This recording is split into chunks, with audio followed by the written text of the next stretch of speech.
దేశంలోనే అతి పెద్ద లిక్కర్ స్కామ్‌గా ఆంధ్రప్రదేశ్ లిక్కర్ స్కామ్ పేరొందింది. మనందరికీ తెలుసు. నాడు లిక్కర్ స్కామ్ సమయంలో మంత్రిగా ఉన్నటువంటి ఎక్సైజ్ శాఖ మంత్రిగా ఉన్నటువంటి నారాయణ స్వామినైతే నిన్న సిట్ అధికారులైతే ప్రశ్నించడం జరిగింది. ఈ సందర్భంగా కొన్ని కీలక విషయాలు రాబట్టడంతో పాటు నారాయణ స్వామి మొబైల్ కావచ్చు, ల్యాప్‌టాప్ కావచ్చు, ఆ రెండిటిని కూడా సీజ్ చేసి డేటా అనాలిసిస్‌కి కూడా పంపినట్టుగా తెలుస్తుంది. నిన్న నారాయణ స్వామి మరి సిట్ అధికారులు సహకరించాడంటే అందుతున్నటువంటి సమాచారం ప్రకారం నాకైతే ఏమీ తెలీదు. పై వాళ్ళు ఏం చెప్తే నేను అదే చేశాను. అంతా పై వాళ్ళకే తెలుసు అని చెప్పి నారాయణ స్వామి చెప్పినట్టుగా తెలిసింది. ఎవరా పై వాళ్ళు అనే దానికి మాత్రం సమాధానం లేదు. మెజారిటీ ప్రశ్నలకు నాకు తెలియదు, గుర్తులేదు, మర్చిపోయా, ఇలాంటి సమాధానాలే నారాయణ స్వామి నుంచి వచ్చినట్టు తెలిసింది. పైగా నేను డయాలసిస్ చేసుకున్నాను, అనారోగ్యంతో ఉన్నాను, నన్ను ఇబ్బంది పెట్టవద్దని పదే పదే తన అనారోగ్యాన్ని సాకుగా చూపి తప్పించుకునే ప్రయత్నం అయితే చేసినట్టుగా తెలుస్తుంది. కర్మ చూడండి ఎలా కాలిపోయిందో. గతంలో రామోజీరావు గారు నిజంగానే బెడ్ మీద ఉంటే నాడు సిఐడి అధికారులు వెళ్ళి బెడ్ మీద ఉన్నటువంటి రామోజీరావు గారిని విచారించి దాని ఫోటోలను సాక్షికి లీక్ చేశారు. కాకపోతే నిన్న అలాగ ఫోటోలు ఏం లీక్ చేయలే. కాకపోతే ఈయన ఇప్పుడు అనారోగ్యాన్ని సాకుగా చెప్తున్నాడు. ఆ రోజు రామోజీరావు గారికి ఒక న్యాయమును, నారాయణ స్వామికి ఒక న్యాయం అయితే ఉండదు కదా. కాకపోతే ఇప్పుడు నారాయణ స్వామి చెప్పిన మాటలను బట్టి ఎవరా పై వ్యక్తి అనే చర్చ అయితే రాష్ట్రంలో ప్రధానంగా నడుస్తుంది. ముఖ్యంగా అధికారులు కూడా ఎవరా పై వ్యక్తి అనే దాని మీద క్షుణ్ణంగా ఆరాధించినట్టుగా తెలిసింది. అలాగే ఇప్పటికే లిక్కర్ స్కామ్లో అరెస్ట్ అయ్యి జైల్లో ఉన్నవారు కొన్ని ఆల్రెడీ చెప్పారు. రాజు కేసిరెడ్డి కావచ్చు, మిగతా వాళ్ళు కావచ్చు, ఆల్రెడీ కొంత సమాచారం ఇచ్చారు. సో దాని ఆధారంగా కూడా నారాయణ స్వామి పాత్ర మీద, నారాయణ స్వామి కుటుంబంలోని మరొకరి పాత్ర మీద కూడా లోతుగా అయితే విచారణ చేశారు. బట్ ఎంత లోతుగా విచారణ చేసినా కానీ నాకు తెలియదు, అంతా పై వాళ్ళు చెప్తేనే చేశానని తప్పించుకునే ప్రయత్నం అయితే చేసినట్టుగా ఉంది. పైగా ప్రతి పాలసీ మీద మంత్రిగా నారాయణ స్వామి సైన్ చేస్తేనే అదవుతుంది. నారాయణ స్వామి సైన్ చేయకుండా ఏ ఫైలు కూడా కదలదు. మరి మీరు సైన్ ఎలా చేశారు, చూడకుండా ఎలా చేశారు అనేది అడిగిన ప్రశ్నలకు కూడా నాకేం తెలియదు, పై వాళ్ళు చేయమన్నారు, నేను చేశానని చెప్పి సమాధానం ఇచ్చినట్టు తెలుస్తుంది.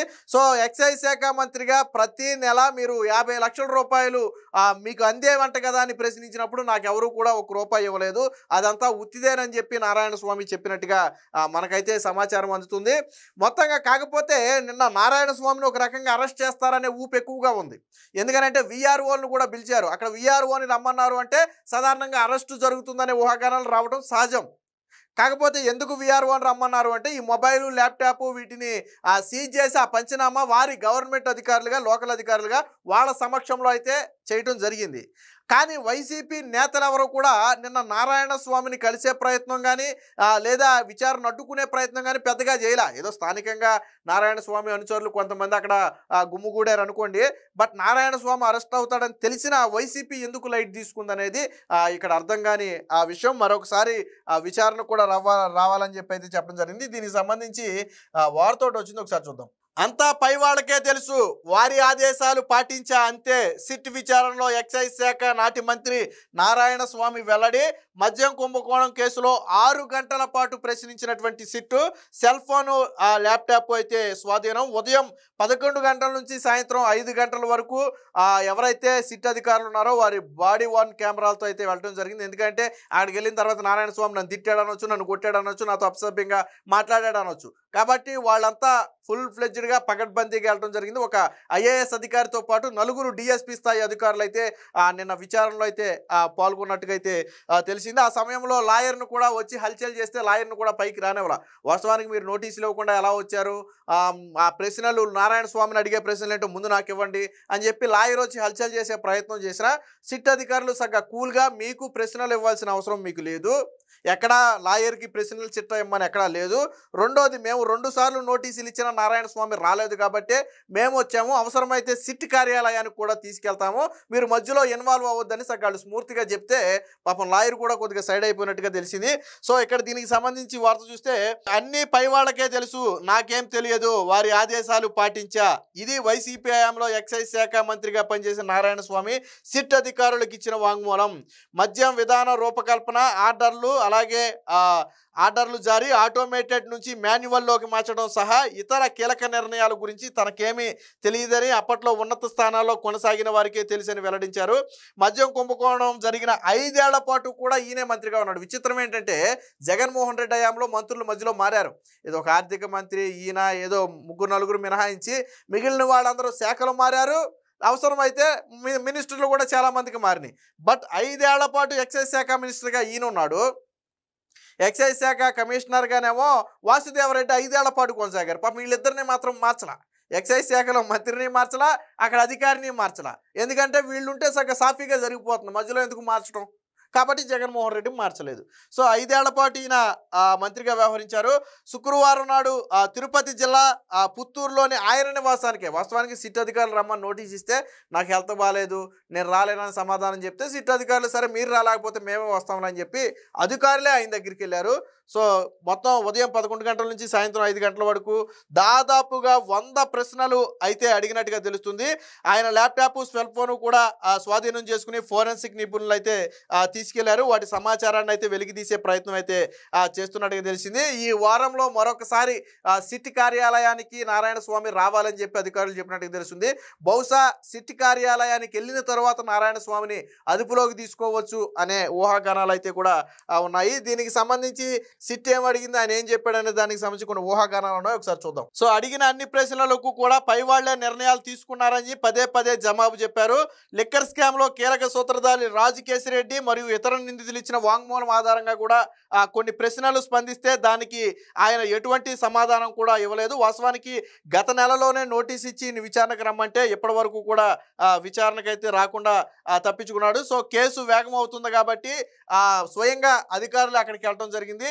సో ల్యాప్టాప్, మొబైల్ని అయితే సీజ్ చేశారు. నారాయణ స్వామి మాత్రం బయటకు వచ్చి నేను సిట్ అధికారులకు మొత్తం సహకరించా, వాళ్ళు అడిగిన ప్రతి ప్రశ్నకు నేను సమాధానం చెప్పా, అవసరమైతే మళ్ళీ విచారణకే సహకరిస్తా అని చెప్పి కబుర్లు చెప్తున్నాడు. కానీ వాస్తవానికి ఆయన చెప్పిన సమాధానం ఒకటే, నాకేం తెలీదు, పైనోళ్ళు చేయమన్నారు నేను చేశా, వాళ్ళు సంతకం పెట్టమన్నారు నేను పెట్టా, వాళ్ళు ఎలా నడుచుకోమంటే నేను అలా నడుచుకున్నా. కానీ ఆ పై వాళ్ళు ఎవరు అనే దానికి సమాధానం లేదు. పై వాళ్ళు అంటే ఈయనకంటే పైన అధికారులు, ఈయన అధికారులు ఈయనకంటే పై వాళ్ళు కారు. మరి ఎవరున్నారు పైన? మిథున్ రెడ్డి ఉన్నాడా, రాజకేశిరెడ్డి ఉన్నాడా, లేదా చెవిరెడ్డి భాస్కర్ రెడ్డి ఉన్నాడా, లేదా అంతకంటే పైన ఎవరైనా ఉన్నారా? సో ఆ పైన వాళ్ళు ఎవరు అనే దానికి ఇప్పటి వరకు కూడా సమాధానం అయితే లేదు.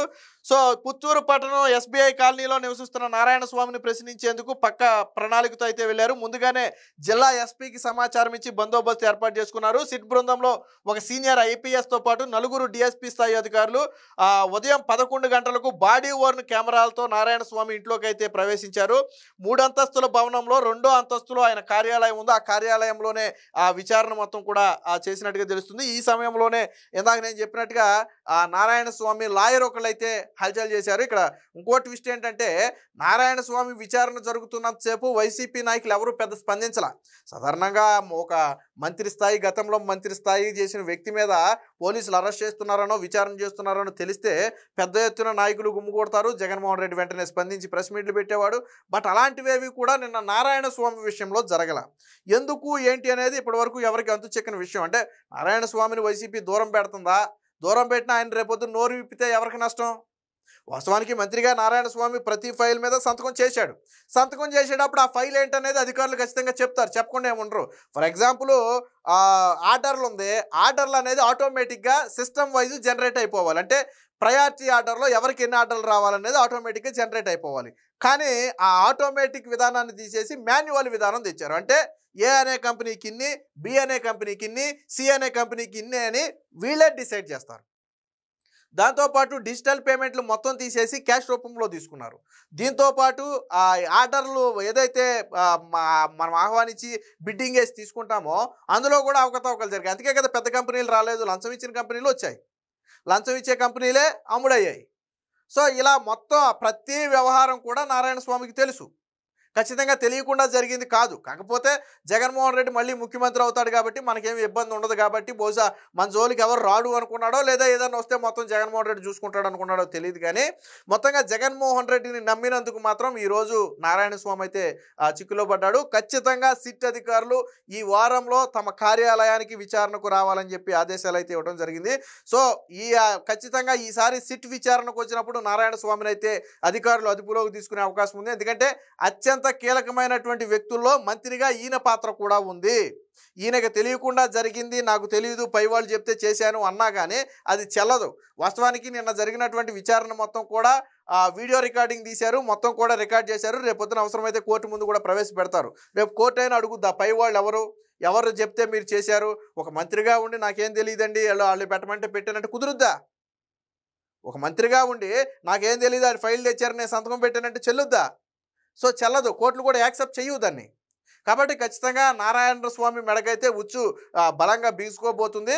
మరి సిట్ అధికారులు మరి ఏ విధంగా ప్రశ్నిస్తారో చూడాలి. ఈ వారం రోజుల్లో అతని ల్యాప్టాప్ మొబైల్ నుంచి కొంత డేటా రికవరీ చేసే అవకాశం ఉంది. గతంలో డేటా రికవరీ చేస్తేనే పాపం నోట్ల కట్టలకు సంబంధించిన వీడియోలు బయటపడ్డాయి, నోట్ల డెన్నలు ఎక్కడ ఉన్నాయి అనేది బయటపడ్డాయి. మరి ఇప్పుడు నారాయణ స్వామి ఫోన్ నుంచి కూడా డేటా రికవరీ చేస్తే అందులో ఏం బయటపడతాయి అనేది చూడాలి. ఏది ఏమైనా మొత్తంగా లిక్కర్ స్కామ్ విషయంలో నారాయణ స్వామి మెడకు బలంగా ఉచ్చు బిగిసింది అనేది మాత్రం వాస్తవం.